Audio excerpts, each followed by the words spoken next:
Good morning, good afternoon, good evening to people, our esteemed panelists joining from across the world. I warmly welcome them to this very interesting virtual coffee table session number 2. We had our first session about a month ago on 15th of April with real estate and workplace leaders from multinational companies based out of India. But to our luck, we've been able to really get a very, very interesting, diverse set of panelists this time, starting with the lady from Australia. She calls herself a human geographer, but otherwise she is a workplace strategist. She works for Cushman & Wakefield. So welcome to the session, Tica, and we're looking forward to a lot of insights coming in from you, not just from the workplace, but fascinated about how you think about people interact with places, technologies, and everything in between. I've read your blogs on future of work 2030, future of workplace, and very, very interesting. So look forward to you sharing some of the insights with the audience and with the panelists out here. Thank you for having me. Thank you very much, Tica. Welcome to the session. And exactly on the other side, on the other side of the Pacific, we have Schutte joining, Srinivas Khandavilli, Schutte in short. I think for people in India, most of you would have interacted with Schutte at some point in time. Schutte was leading Intel's smart building practice that time, the man behind setting up the famed SRR3, Sarjapur Ring Road 3 and SRR4 projects. Outstanding display of smart technologies in place. Schutte is an engineer by heart, a technologist, and I would say, I mean, anything and everything related to customer experience, employee experience, and how you can make things simple and easy. That's what he lives on. Schutte is now a part of Microsoft, leading their smart building architecture, responsible for a whole lot of things I spoke about on enhancing the user experience part of it. The user can be visitor, user can be employee, user can be a guest, but that's what he does right now. Schutte, thank you very much for sparing time. I know it's late night for you, back in US on the West Coast, but thank you very much for taking time off to be on this panel. No, my pleasure. And anytime I need to get an ego boost, I'll make sure to attend your webinars. So this is good. Thanks, Schutte. Thanks. And we have a gentleman from India, but with an extremely diverse experience. He's an architect by training and a friend. And I would say anything to do with the latest trends which are happening in India from a work perspective, workforce perspective, workplace perspective. Even during the first lockdown, everybody in the world was talking about what will happen to the workplace. And I would say when I read the LinkedIn post of Roshan, I was zapped.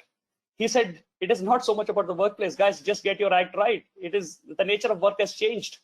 So fundamentally, we need to think about how people are going to work. That will determine what kind of workforce we will have and what kind of workplace we need to build and maintain. So Roshan, thank you very much for taking time off and looking forward to your sharp insights, not only from, I would say, coming in from India, Accenture, but from your vast experience across Asia Pacific region and your global experience in terms of how people are going to work, how people are going to interact, how people are going to collaborate. And warm welcome to the session. And thank you very much for once again being on this panel.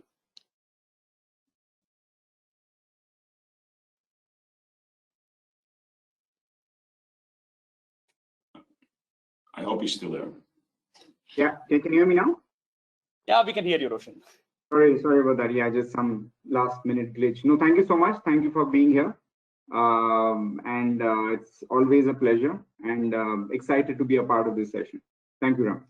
Looking forward to Roshan. And without much ado, I would let the conversation to roll in with the founder, CEO, the man behind one of the most talked about projects, the first smart building project, if I can talk about Deloitte Edge building in Amsterdam, the man behind and the team behind putting this up, a founder and CEO of Mapic, Sander Schutte, joining us from his office in in Delft, Netherlands. So welcome to the session, Sander, and looking forward to insights from you in terms of how you guys have been able to manage during this process when the lockdowns happened and some of the companies wanted to get their employees back to work, and how you're able to sort of help them travel the journey. I would let Sander now do a quick presentation, small presentation, share some insights on future-proofing the offices with the future of work. And then post that, I would let the panelists have a discussion, and I will ask a few questions, few queries, contextualizing what is more applicable from an India workplace perspective, or India work perspective, India workforce perspective, and from a greater Asia perspective. And thank you very much, Sander, and over to you. Cool. Thanks, Ram. Thanks for organizing this panel, and thanks for having me. It's really it's a pleasure, and especially the global aspect of this I think is really impressive, and also a lot of fun, because I see that people all around the globe treat things in different ways, so it can be super inspiring to see how everybody is doing. So I prepared a short deck. Do you see it like this, or? Yes. Okay, so actually we founded Mapic 7 years ago, and our first project was really the Edge building in Amsterdam. And this was a building this was really, let's say, a smart building, if you think about a smart building. So integrating HVAC systems, room booking systems, parking systems, access management systems, etc.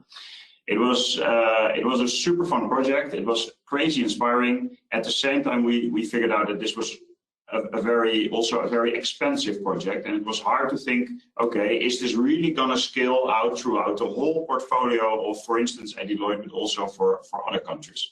So one of the things we try to do is, okay, what are the key concepts that technology can enable in the workplace, and how can we scale these concepts throughout, let's say, the real estate portfolio? And that's what we've been doing since, and we've been able to attract a number of really cool clients like Scout24, PricewaterhouseCoopers, Unilever. And one of our focuses has been, okay, how can we, in a really lightweight fashion, support people in having a great day at work? And one thing that is key is that prior to the pandemic, smart building technology and smart office technology was mainly used by our clients that fully embraced this new way of working. So that fully did desk sharing, meeting room sharing, etc. Whereas now we see that after the pandemic, even the most, let's say, traditional companies are considering new ways to employ the office, because people will start working from home, let's say 2 or 3 days a week. So one thing is clear in the literature, that everybody agrees that hybrid working in some form will remain after the pandemic as well. The question is, what will bring people to the office and what will they do from home? A lot of research has been done in that space as well. It's a detailed graph, and you don't have to look at it, but the key thing is that about 50% of all your activities are best done at the office, and the other half is best done in the workplace. So if you look at, for instance, hosting visitors or informal social interaction, those things are really best done at the office. Whereas if you talk about doing a phone call or reading, that is better done at home. So why do we really come to the office? I think one of the key things is that we, as a company, we're really fast in adopting this new way of working and working from home. At the same time, it feels so empty. So it's really all about work, and that the social interactions and feeling part of a team, working together to this bigger goal is really difficult. And also in this space, a lot of research has been done. There is a tight correlation between personal interactions, performance, and innovations. And this is not new. Already in 1977, Thomas Allen showed that when people are physically closer, they communicate more. So if the distance between people, the physical distance is larger, they will communicate less. So, and that, I think, is really the key. So if you want to build a tight team that works together and be really productive and energetic, you need them to communicate, to feel part of a whole. And that is really, I think, the key function of an office. So in our conclusion, the office is here to stay. It will be a place where people physically collaborate, a place to be inspired, to socialize, and to have fun. And I think one of the key aspects is really a place where new people can get to know the company. If new people start, they need to be onboarded into the culture. They really need to get to know people, also across departments. And that is so difficult when there is no team calls scheduled, Whereas in the office, you just see those people at the meeting room, or you see them at the coffee drinks, and you interact with them, and you gather what they do, and you connect. So if we agree that this is really the way the office will work in the future, how can we best adapt our, let's say, real estate portfolio to this new demand? We think the challenges will be, okay, how much office space do I need? What will these teams need exactly? And nobody knows what the future will look like. So how will these needs develop over time? We think if you have an uncertain future, you need an adaptive workplace strategy. So it is fairly difficult to predict now what the future demands will look like in 2, 3, or 4 years. So what you need is really to get high definition insight into the housing demand of the organization and try to adapt your offering. So we as a technology company look at it very much from an engineering perspective, and we see on the, let's say, on the left-hand side, the people from within the organization that have a demand. So they want to work, for instance, with their team. They want to have a one-on-one meeting in a dedicated space tomorrow at 2 o'clock. On the right-hand side, you have the real estate portfolio. And what we try to do as a company is really match those supplies and demands in a very, let's say, user-friendly way. So to support people in their best workday, at the same time allow the organization to have an effective housing strategy. So our product offering is twofold. On the one hand, it's an employee app, so we guide people throughout their workday. The second part of our proposition is really a management dashboard where we give insight in, okay, how is everything used? One of the products we developed for getting back to the office is a product called Office Shifts, where we give out credits, or the organization can give out credits. So you can come to the office once a week, twice a week, maybe 4 times a week, depending on your department, for instance. And people are free to use those credits however they want. If there is, let's say, a more lenient strategy concerning social distancing, you can increase those credits. Or if there is a lockdown coming up, you can decrease those credits. And by having these, let's say, controls in place, you are really able to adapt what is the, and adapt housing demand versus housing supply. Is this really a good thing to do? We think it is, because the number one cost for most organizations is really employees. Second largest cost item for most companies is housing. So if you can really do something in that space, it's fairly soon it will be attractive. So what does an office look like exactly? So if you're talking about supply and demand, what is it that we are really talking about? It is fairly straightforward. We're talking about places to work. So informal places to work, formal places to work, team workspace, etc., and places to meet. And also there is a large offering for more informal meeting spaces, creative spaces, formal meeting rooms, etc. What we see now with most of our clients is that they come up with a floor plan like this. So they organize departments in specific parts of the building. And if you are with the marketing department, for instance, you need to be in the pink corner. If you are with the IT department, you should be in the purple corner. And this is really the standard that most people adapt right now. What we try to do with technology, and what technology can enable, is maybe we can make this much nicer and much more interactive and flexible in order to be able to really adapt your workplace strategy to the changing demands. This is a wonderful picture by Julian van Meel of the Puranam Practice Guide.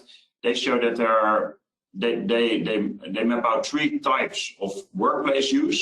First one on the left-hand side is free range. Everybody can sit anywhere in the office, not used so much only for smaller companies. On the lower right-hand side, you see what I just mapped out. So really put teams or departments in specific places of the building. And on the upper right-hand side, you see anchor points. So that it could be a thing that the marketing department on Tuesday is using that part of the office, whereas on Wednesday, you can use another part of the office. And by really trying to make it flexible, we can guide people towards the right place in the building and have it super flexible and at the same time adaptive. And this is something I think technology is really enabling, and this is hard to do without technology. So what does this look like for employees? As an example, you see which teams you are in, so you can be part of several teams. And you can come to the office with your team. So you say, okay, I want to, with my project Alpha, I want to go to the office on Tuesday. Everybody knows where Team Alpha is, and we support people going there. So if you do it like this, what sort of data do you get? And I think I just want to give a short, let's say, sneak peek onto the data we gather. You can see which departments are at the office at what point in time. And by doing so, for instance, we found out that in most of our clients, the supporting departments like finance, IT, facilities, they wanted to be at the office most of the time. Whereas the more, let's say, commercial departments, they didn't matter too much. So they could work from home just as well, but the supportive department, not so much. So if you see this in the data, it's best maybe to support those people also a little bit better. So the credits I talked about earlier, maybe you should give those people more credits, or maybe do give those people a fixed space in the office if they are there every day of the week. So it allows you really to touch the controls and to adjust your supply and demand in a way that it is super user friendly for the employees and at the same time effective housing. So in conclusion, my last slide is that I think however bad the pandemic is, I think it is also an opportunity to rethink your workplace concept and to see, okay, what can we do to really support this hybrid reality in the best possible way? Second point is needs will change over time. So we expect a much bigger pressure on the meeting rooms because nearly all the meetings will be hybrid. So people will need more private room to do a conversation.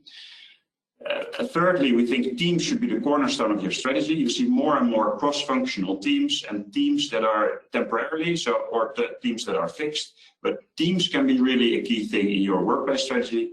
And the fourth thing is really to be ready to adapt. So what we see now and what we think now will prove to be different. And I think if you talk about real estate, you want people to feel well and perform great. And that is best done if you have an office space or a real estate portfolio that supports this in the best possible way. So, yeah, thank you for your attention.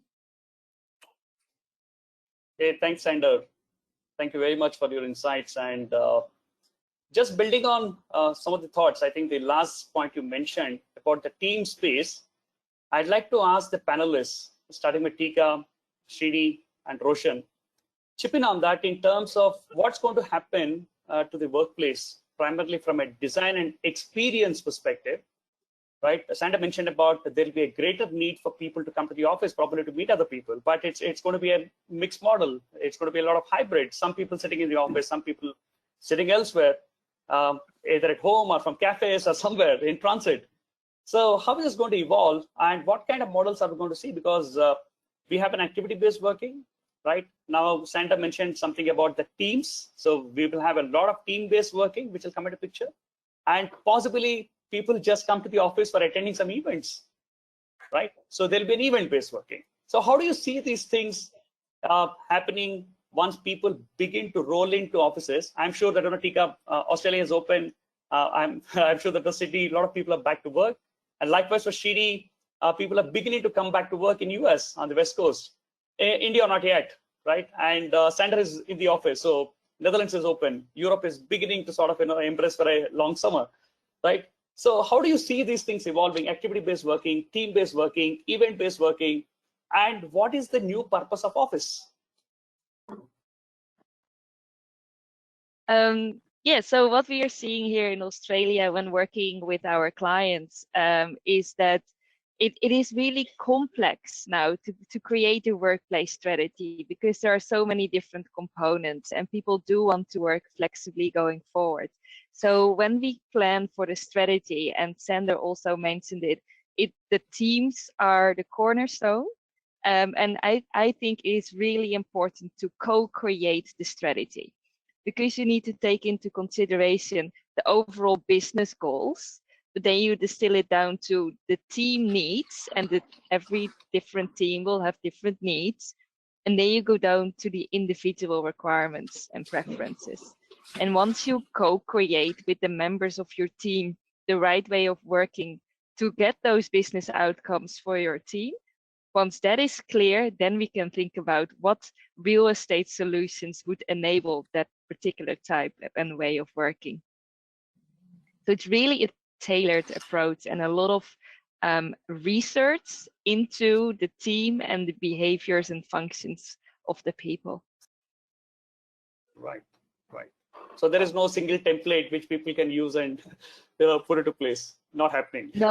No, absolutely not. And there are companies over here, because we are, back in the workplace, and there are companies that are getting rid of a couple of floors to save on real estate costs.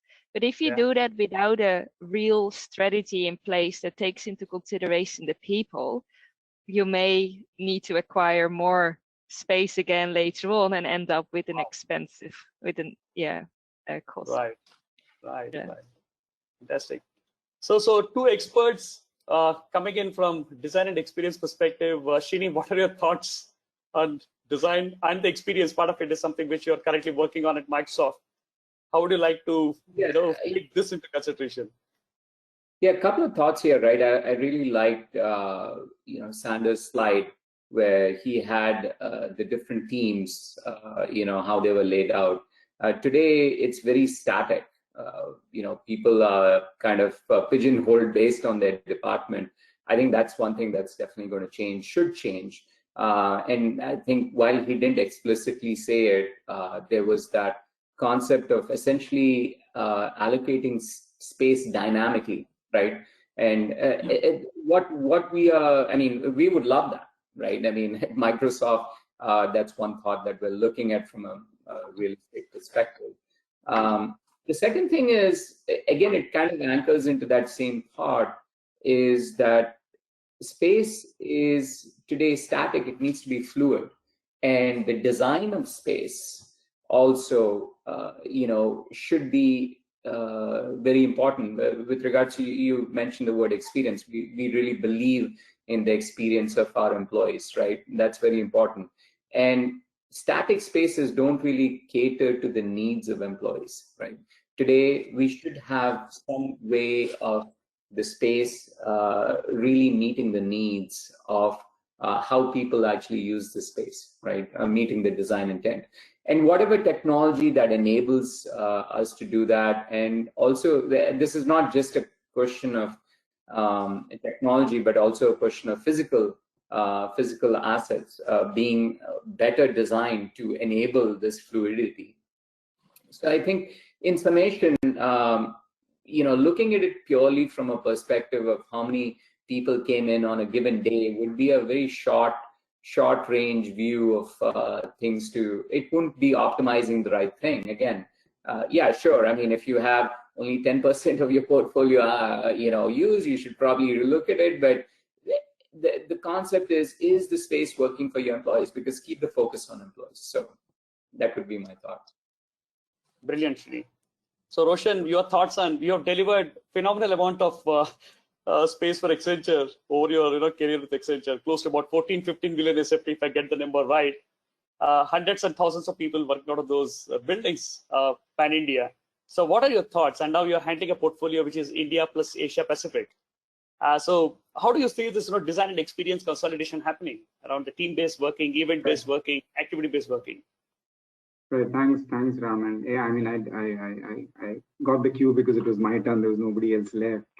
And Ram, to your point, I wish there was a template, because if there was, I guess a lot of us on this panel won't have a job anymore, right? So I'm in a way, I'm happy that there isn't a template, and we can always keep saying that we're trying to figure it out and we're trying to crack it. And it's the other piece is it's about 18 million square feet to be more precise. It's not 14 million. But just going back to the original point itself, Ram, you can't talk about what are some key parameters of what design-led experience can be before taking a step back and talking of a portfolio strategy itself, right? Because they're all linked, they're joined at the hip, right? I think a key thing which I would like to mention here is that traditionally, for most parts, the real estate decision-making process used to be a little linear, right? You have a business demand which led to a headcount demand and a seat demand, which in turn led to a locational strategy. I think the first thing that has happened, I mean, there are a lot of things which are in flux, but a few things that are very clear now is that linear, that binary way of decision making for real estate of a portfolio is gone. You can't do that anymore, because on one hand you have a business demand coming in, on the other hand you have this overlay of remote working stroke work from home. It will definitely vary from industry to industry and organization to organization, but the fact is that it's here to stay, right? It's not going anywhere. Some industries can say probably about 10 to 15% of work from home is something that they can probably afford. There might be others which might say about a 50% work from home. So I'm not going there, right? Because I know one thing for sure over the last 1.5 years of dabbling in this topic is that the only thing certain is that there are things which are not certain, right? And one state doesn't fit all. But then the fact is that the decision-making process is going to be non-linear and non-binary. So that's something that we need to understand. I spoke of a overlay of the work from home or a remote working.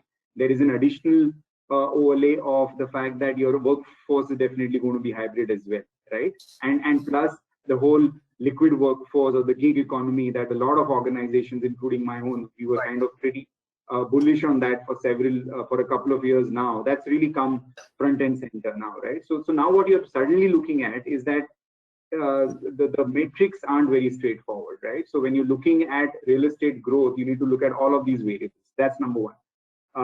That being said, to go back to your point, especially, I think there are some short-term fixes, and then there are some long-term fixes, right? A lot of these long-term fixes are a little fluid, but the only thing that I keep saying with a great deal of certainty is that the long-term fix is not very clear. But the only thing that you need to do is that you need to relatively future-proof your workplaces, right? Keep enough flexibility and nimbleness built in, because whatever you do, you're not going to get it right the first time around, right? So at least have enough flux built in that in the next 6 months, in the next 3-4 quarters, as and when the course correction happens, and mind you, the course correction is going to happen, you at least have the ability to be able to course correct. That apart, in the short term, I think people need a little more elbow room for sure. I think the whole the charge towards touch-free environments will have to be led by technology. That's the second thing that I see in the short term. Right, we need to have more touch-free environments. And the third thing will also be that the whole collaboration piece, right? I personally always used to see that the whole collaboration as a phrase used to be a little overused, almost abused in a way. But I think what we need to do is we need to look at collaboration in a true sense.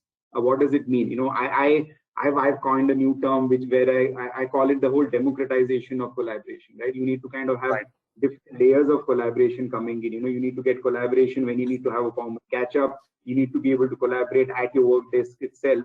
And plus a few things which I'm sure organizations like Microsoft are definitely thinking about is that I don't think the whole virtual collaboration piece had focused a lot on this hybrid attendances itself. How do you kind of concurrently talk to people who are, I mean, you might be in the office, but you're talking to people who are in the office, you're talking to people who are in your room itself, and you're also talking to people who are somewhere else. I mean, I personally feel that talking to somebody who's not in my region is far more easier now. I mean, how do I have that conversation and concurrently talk to somebody in my room? I have no clue how to do it, right? So I think those are some of the things that will probably, and that's where I guess technology organizations are kind of spending a lot of their dollars on. So some initial thoughts. Sorry if I took too much time. Fantastic. I mean, beautiful thoughts. And as a build up to that, I'm going to ask you a related question on how do you maintain an attractive experience or a fabulous experience for employees or visitors or guests coming in, and switching between what you talked about, between the virtual and physical worlds and virtual and physical environments, and obviously mentioned about the technology and what kind of role technology is expected to play in ensuring a seamless phygital experience. Just taking a cue from what you said, phygital is going to go to stay. It's not going to be 100% physical, not going to be 100% digital. We are going to be a lot hybrid now. So how are we going to ensure that seamless digital experience, Roshan?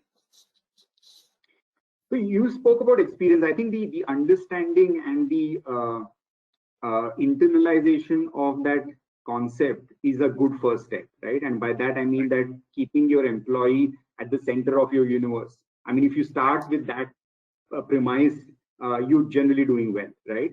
And the reason why I say that is because different industries, and I keep coming back, you'll keep hear me saying this time and again, is because one size doesn't fit all. Different industries, different organizations will have to approach it differently. I mean, why different industries? The organization that I work for, I'm seeing that. I mean, that's a big shift for me, because from having a fairly good cookie cutter approach to what we were doing in India, forget global, even across a diverse region as APAC, I'm finding multiple different kinds of layers, right? I mean, and the cultural issues that I confront and I learn on a daily basis are far too much, right? I mean Asia, APAC, like Europe for that matter, is an extremely diverse region, right? There's no similarity. I mean, what similarity can I draw between India, China, Japan, and Australia? There's no similarity at all, right? Nothing. But coming back to your point, you start with the basic premise that employee as the center of your universe. I think that's a good first step, number one.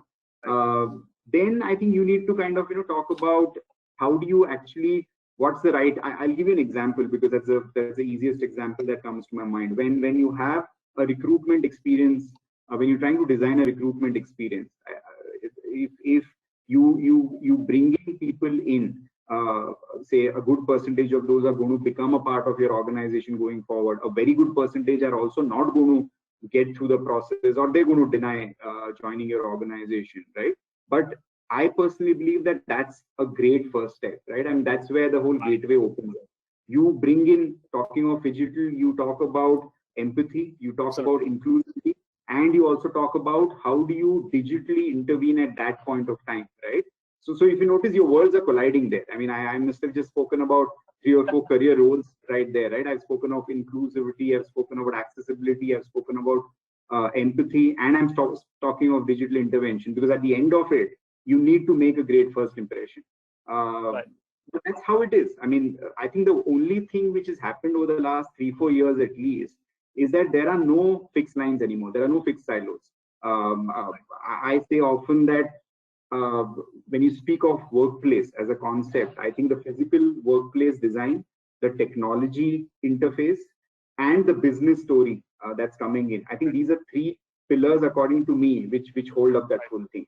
No customer of yours is ever going to fly 10,000 miles to see a great looking furniture, right? No. I think as long as it kind of comes together to tell a great story, and which is a business story, that's how it is. So I think these are generally good first steps, and we can go on and on, of course. But I think these are. I think as long as you're clear that you don't know it all, and you kind of try to bring in what key parameters might be important to the employee who walks across your door, I think that's when the whole digital intervention starts taking place.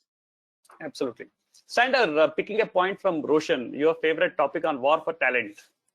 You keep mentioning it because I've done multiple customer visits with you, met lots of people, and you keep saying that your office should be able to attract talent. And that's one of the things what Roshan had talked about, besides other things like empathy, inclusiveness, and multiple other things. But war for talent is going to stay.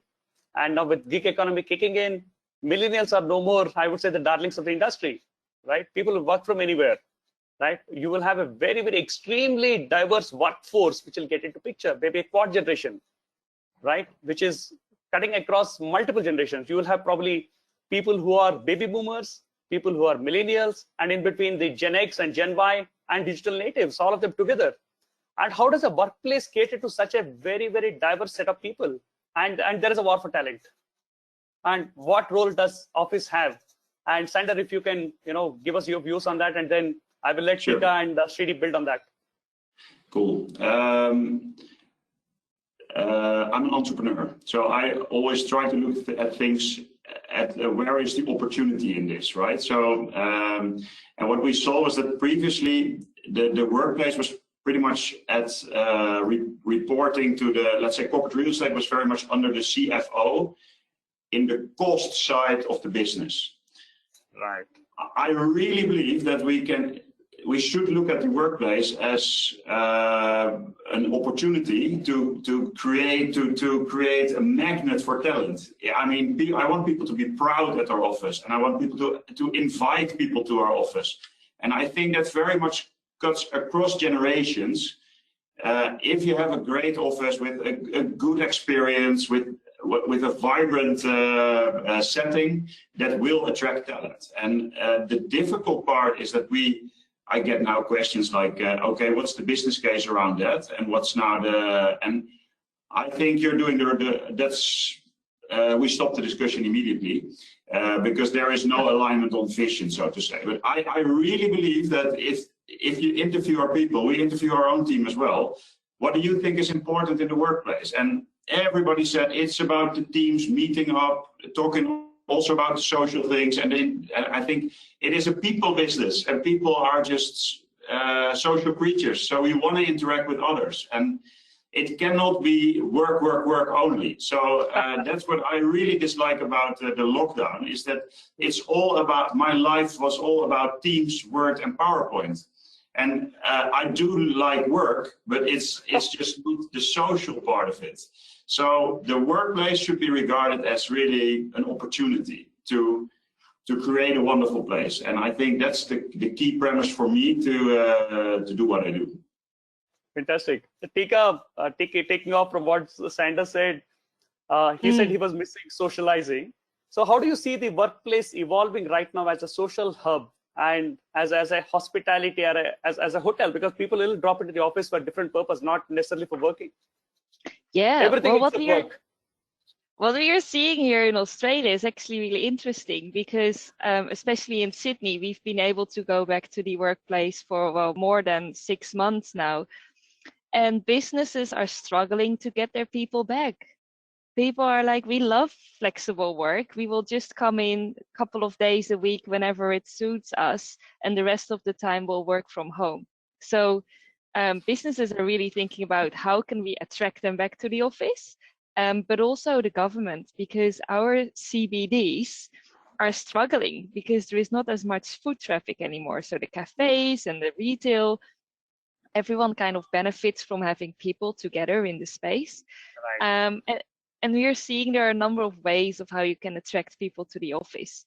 You can do it with the stick approach, which is, you have to come back. We mandate you have to come back certain days. Or you can do it with the carrot approach, which is, we create really cool experiences, free coffee, free popcorn at 5. We actually have an event going on now. You may have seen a couple of people walking up the stairs. Yes, correct, yeah. Our office was really full today. And why? Because there are drinks. So absolutely. That is another. And then the last approach, which I think is the most sustainable approach, is inherent motivation. So making sure that the actual business culture is really great and people want to see each other. They want to catch up. They not just want to go to the office because there is a new cool fit out. Yeah, of course, a fit out is really important. And for the first weeks, it will be really nice. But right. At some stage, you are getting used to it. Whilst a good culture, you would want to keep in contact with those people over time, over the long run. Beautiful, Tica. Srini, you're working a lot right now on the experience part, right? Yeah. Ensuring the users get a fantastic experience. User can be anybody. So over to you to enlighten us on the experience bit. Yeah, it's everything in between. This is one area that we don't know the eventual outcomes, right? So yes, we are doing a lot of things with regards to essentially making the workplace more inhabitable, and personalization is a big deal. We believe that having spaces that are specific to the needs of our employees is key, and there's numerous technology strategies around that. It's something I would love to say we have a definitive answer. We don't. I mean, it's a problem to be solved, and what Tica said was spot on, right? I mean, this has been mentioned, especially in big cities like New York, where like the ratio is like for every one office worker, there's 5 service jobs that are supported. If they don't come in, there are some what you call, I would say, other downside risks. That being said, I honestly, and it is not the mandate of most companies to really force people to come back to work. And I'm not sure you can, it won't work with a stick, especially in a creative company. What our focus is, and you had asked a question before about how do we make this work, this paradigm of hybrid, because that is something that we will have to embrace, whether we would like it or not, and that is really about inclusion and some of the products that, Microsoft, I don't mean to plug Microsoft here, but I must say that the Microsoft teams, and as an unbiased person, is pretty phenomenal. I mean, like, because the key is how do you get people to interact, right? In a space, if you had a screen and the person who was remote felt like they were in the room and their inputs were not, hindered or were respected, it's a big deal, right? So I think, bottom line, it's going to be hard to fight this, given the fact that 1 year we've had this normal, irrespective of how we personally feel about it. I love interacting with people. I would love to go back to the office, just like Sander, right? But in the case that, in the reality that we do have a hybrid workforce, we will have to look at technology on, and not just Microsoft Teams. I mean, obviously that's one, but what are the other things that will support the hybrid work model, right? So, by the way, I'm glad to know that, when I started the webinar, I thought Sander was in like this one of those, backgrounds, but it was nice. It was nice to see the. It's real. It's real. It was nice to see the leaf move. So yes, we know it's for real. So it's for real, yeah. It's not a prop. Super. Great, Srini. Great insights from all of you. And I would like to ask one very, very touchy question. Touchy because it's pertaining to India. Touchy because, like India, there are countries like Hong Kong, Vietnam, etc. We have a similar situation in terms of the square foot of space available per person from a housing perspective, right? And we're all holed up right now, right? So the question I have is, what are the barriers to remote working, especially in countries like India, right? It's a massive issue. And other countries like Hong Kong or Vietnam, where in India, statistically, the per square foot space available from a housing perspective per person is less than 100 square feet, right? Look at a place like Mumbai. A 2-bedroom apartment of 600 square foot is supposed to be wow. In a Bangalore, 1,200 square foot SFT, which houses 4 people, is a wow. These are small, right? And you have a family. Everybody is working. Kids have to attend school, right? How does this paradigm play out, right? If people are still holed up and they have to juggle between this so-called issue of working from home, going to office sometimes, how does it play out in countries like India? My sense is the moment the lockdowns are lifted in India, people will be racing to office. Right? Over to you. Roshan, first from an India perspective, and Srini, you worked in India, then I'd like Tica add the dimension on the other countries in the Asia Pacific region. So this is something which has been really, really bothering in terms of how the trends will play out once the lockdowns are lifted, because pandemic will go away. It's not soon, but it will go away at some point in time. When it happens, how are we going to grapple with it? Are we ready? Roshan, we can't hear you. Your audio is, yeah, sorry. Yeah. So I was just saying that, I mean, it is what it is, right? I mean, the fact is there a barrier to remote working in India and a lot of APAC? The answer is yes, right? Do you have, but to start off with, the extent and the intensity of remote working that we've been subjected to over the last 1 year wasn't of our choice, right? So it is what it is. I just read an interesting piece which I didn't know, is that Hong Kong apparently it is 160 square feet per person per capita rather. That's quite small. That's probably much worse than even India.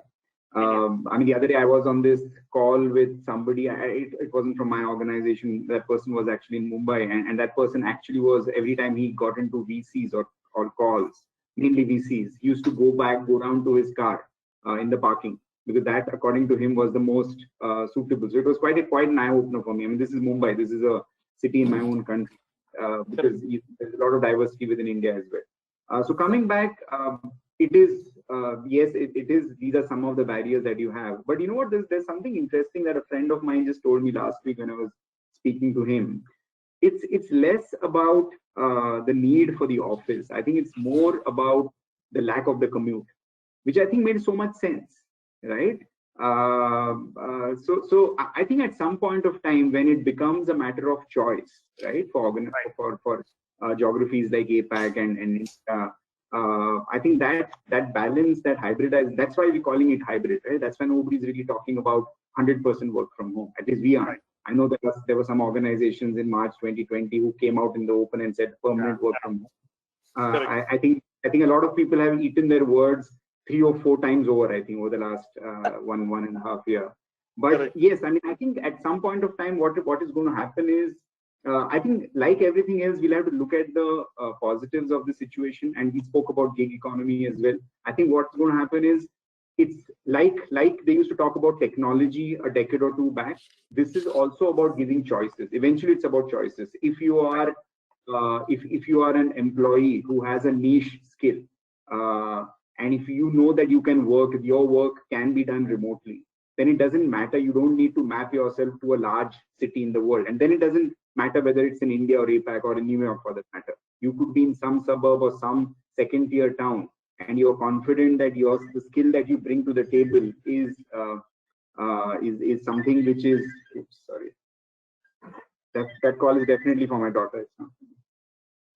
I don't get any calls on the landline. It's only for my daughter. Yeah. So I think it's more a positive that you're now talking about giving options to people. So if you're, as I said, if you're in a second-tier town in any country, if you have a skill set that can be done remotely, then you suddenly have the freedom that you don't necessarily need to go and pay expensive rentals in an expensive city, and you can still do it. So that's one component of the hybridization of the workforce. If you are in a normal role, and if you need to kind of, if you feel the need that your work is done best by going to the office, once things settle down, you come back.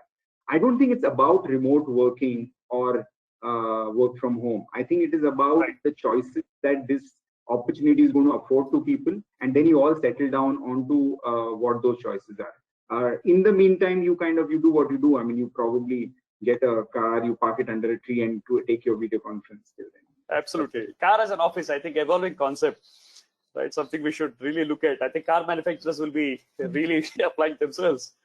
Fantastic. Shri, any thoughts on this, especially the India and Asia paradigm, where there are severe constraints to this kind of, remote working? No, great point. First of all, very eye-opening, right? Because a lot of times we have our biases and our viewpoints, and basically what I said about in the earlier part was really more from a US-centric or Europe-centric thing, where those spaces at home are available. And honestly, that's not even true in a lot of cases in New York and San Francisco or areas like that. But that being said, specifically about India, I did work in India, and luckily I was always close to work. But that's the one thing that I think would make sense. And now I'm not talking from a Microsoft perspective. And actually, throughout the thing, it was all my personal opinion. So giving that disclaimer. In terms of, can real estate be more well proportioned, right? I mean, why do we have one office that houses 5,000 people, and people go to that place? I mean, how does that make sense? I mean, it just creates so much, I would say, it creates a lot of pain for a lot of people, except for the ones who live really close by. So I think, you know, if only companies were able to, you know, use flex spaces or co-working spaces and be able to manage, because people love to interact with other people. I mean, I think majority of it, I shouldn't make a 100% judgment on this, but I think majority of the times people want to work, but the one thing holding back on them is a 2-hour commute, right? Can we do something that enables at least, and this is where intelligent allocation of space, can we have at least, you know, certain, and again, let's not take the approach of all sales will be in one corner of the city. Again, it wouldn't make sense, right? It has to be well thought of. And it's a complex problem, but I think the allocation and the proportioning of space to where your employees are, it's a fascinating problem if you ask me, because you need to know where your employees are in a big city, right? If you start mapping out who's traveling 3 hours, right? Can you alleviate their pain? And if you did, I think they would be very, very happy with the company. So I'll stop there. Thanks, Srini. Tica, on picking on from what Roshan said and what Srini said with your immense experience in Australia and APAC region, I just wanted to set the tone and touch upon reimagining the workplace, right? And the context is workplace is a combination of both physical location and the company, the organization's norms and ways of working, right? There are primarily 2 approaches, which means bringing people to work or taking the work to people, which is what we're discussing right now, because the paradigm has changed in the last 1.5 years time. And why did it happen? Because since the start of industrialization, the former approach was what was taken by everybody. That was the rule. Everybody had to go to one place, which means leading to the creation of massive factories, industrial centers, and offices where people gather to perform work, right? However, the past few decades, driven by a whole lot of technology advancements, achievements, have seen, I would say, steady but modest shift in taking the work to people. Now is the time. I think because of the pandemic, the good side of the pandemic, if you see, is taking the work to people is what seems to happen right now. What are your thoughts on that? Yeah, so in theory, you could say as the work follows where people are, they can be wherever they want to be. And the pandemic has shown us that, yeah, we can work remotely and from different places, and maybe a distributed workforce and work strategy could be a solution as well to not having so much traffic anymore and not having, you know, the 5,000 people going to one place, but having places distributed. But what we are seeing playing out here is that because people are not going to the office every day anymore, the time that they go to the office, they want to be at the place. So they are happy to drive into the CBD, and they want to be where the buzz is, where the vibes are, where the creativity, the innovation. It's like, it's the agglomeration theory, where people come together, ideas, expand and happen. So even though in the beginning of the pandemic, we were talking about the hub and spoke model, so, you know, having one hub and some other small offices as the spokes. The satellite offices, yeah. We are seeing that it's more hub and home model. So you're either at home, hub and home, yeah. So you're either at home, or you take the time and the chance to go into the city and meet with your clients and your industry friends and colleagues, because they're all together there. Right. Absolutely. Yeah. Fantastic. Very interesting insights. So, Sander, any closing remarks, thoughts on how the digital is going to evolve and how the office as an experience is going to evolve, and any closing remarks? Yeah, I love what the other panelists are saying, so I couldn't agree more.